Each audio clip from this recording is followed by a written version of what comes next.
fikirkan al-shabaab waxaa markii hore salka u dhigay oo aas-aasay dalalka Sacuudiga, Imaaraadka, Mareykanka iyo Israa'iil si aysan nabad uga hirgelin dalka Soomaaliya. Haddaba maxay tahay ujeedka ay wadamadaasi ka lahaayeen taageerida kooxda al-shabaab? Ujeedka Imaaraadka iyo Sacuudiga ayaa ah in Soomaaliya aysan nabad noqon maadaama ay tahay dal ila dhaqaale leh oo haddana ku yaala dhul istiraatiiji ah, nabadgelyadiisana ay khatar gelinayso jiritaankooda dhaqaale iyo saameynta ay caalamka ku leeyihiin. Sababaha ay u taageereen al-shabaab Israa'iil iyo Mareykanka ayaa lagu sifeeyay in dhaqdhaqaaq military iyo mid dhaqaale ku yeeshaan geeska Afrika iyo dalalka Carbeed, iyagoo ilaalinaya danaha ay ka leeyihiin dhaqaalaha dalalka Carbeed. Yaa loo soo marsiiyaa lacagaha kooxda al-shabaab?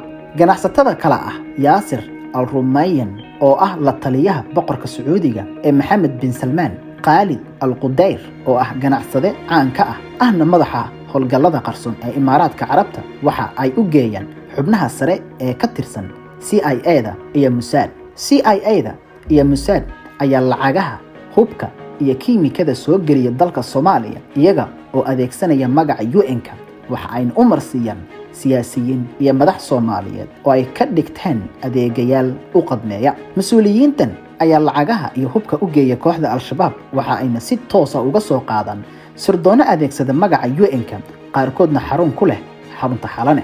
Waa kuwee dalaaliinta Soomaalida ee lacagaha loo soo marsiiyo al-shabaab iyo ganacsatada siisan lacagaha? Kow, Saciid Cabdullaahi Dani waa madaxweynaha dowlad goboleedka Puntland. isagoon madaxweyne ahayn ayuu hub dhowr nooc isugu jira kala soo degay dekedda Boosaaso. Labo, Cumar Cabdirashiid Cali Sharmaake waa ra'iisul wasaarihii hore, hadda waxa uu laba xil ka haya Soomaaliya iyo Imaaraadka.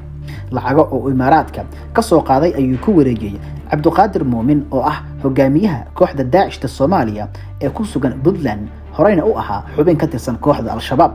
Cabdiraxmaan Cabdishakuur waa siyaasi xildoon ah oo si toos ah ugu xiran Imaaraadka iyo Sacuudiga. Isaga waa ka duwan yahay kuwa kale oo aan soo sheegnay, waayo waxa uu lacago ku qaataa bahdilka ciidamada dawladda iyo niyad diska argagixisada Soomaaliya. Kooxda al-shabaab ayaa hadda u kala jabay 3 garab. Ku-xigeenka Ameerikii hore Mahad Karatay oo gooni isu taagay isaga iyo in yar oo kooxdiisa ka tirsan. Ameerikii hore ee howlgelinta Al-Xabiib Cusmaan Xuseen oo ku magac dheer Mujaahid oo isna la goostay koox isaga taabacsan.